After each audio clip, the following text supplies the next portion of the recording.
From any point in the world, the direction facing the Kaaba is called Qibla, and Muslims are expected to face Kaaba while performing Salah. For most of the people who don't know the wisdom behind the holy Kaaba, it seems like Muslims are worshipping this cubic black house. That's why many of them ask the question, why a Muslim should prostrate towards a rocky house like the Hindus who are worshipping idols. Now, what is the difference between Islam and other religions in this regard? In Islam, there's a rule that if someone does not know the direction of Qibla or he has no possibilities to verify it, then he can pray to any direction he thinks is correct. Because Allah subhanahu wa ta'ala says, وَلِلَّهِ الْمَشْرِقُ وَالْمَغْرِبُ وَلِلَّهِ الْمَشْرِقُ وَالْمَغْرِبُ فَأَيْنَمَا تُوَلُّوا فَثَمَّ وَجْهُ اللَّهِ إِنَّ اللَّهَ وَاسِعٌ عَلِيمٌ.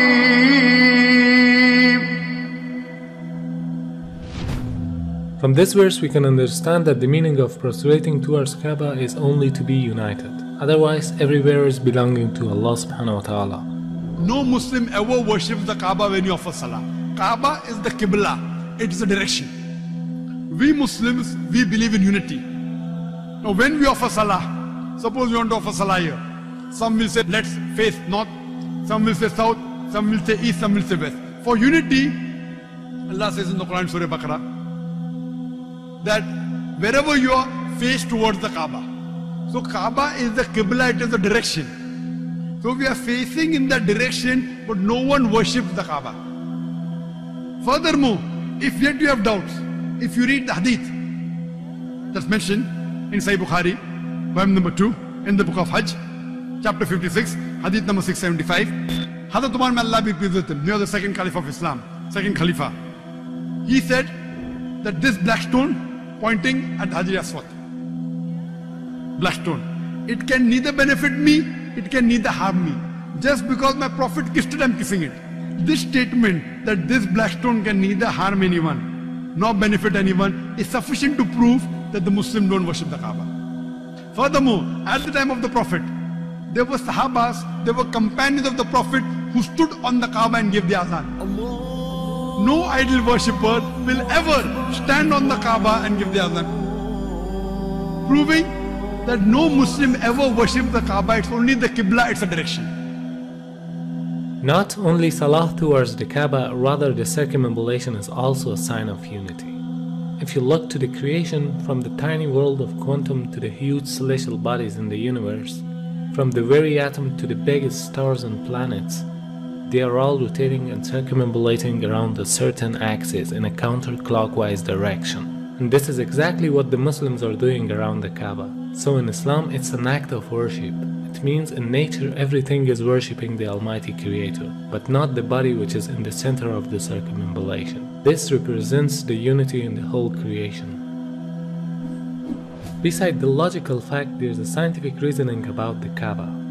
When a person puts his head on the ground towards the Kaaba, the harmful charges would be released out of his body in a perfect manner, and it causes the body to balance its energy system. To know how it works, first you should know about the concept of the golden ratio. The golden ratio is a proportion of a longer distance to a shorter one, which is equal to phi constant, 1.618. This ratio is also called a divine proportion because the Almighty Creator has used the very same proportion in a great number of events.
the golden mean in itself is an evidence of creation.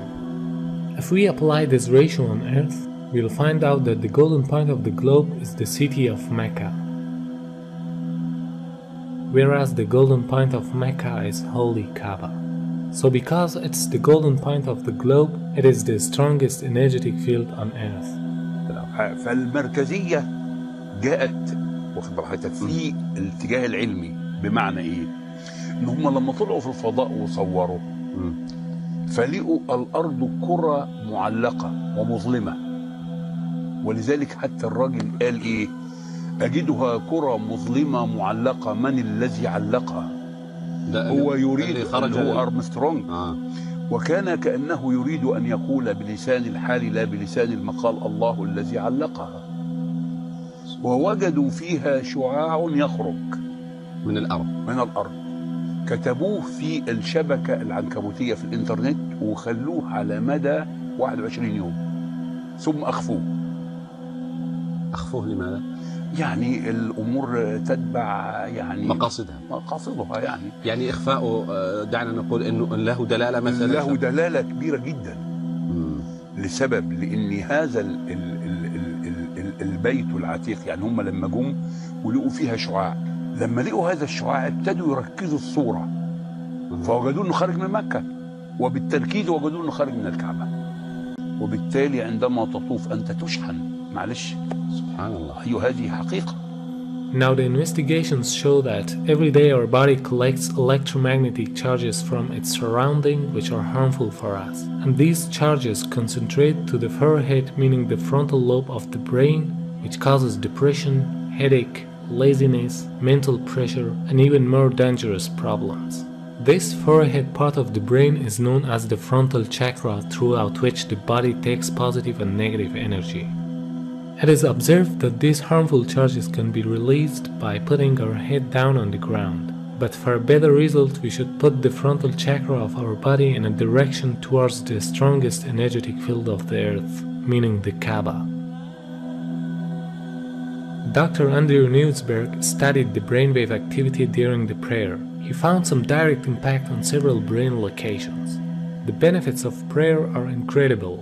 Regular daily prayer helps the frontal lobe from shrinking with age, which is the part of the brain that regulates our speaking, reading, and memory.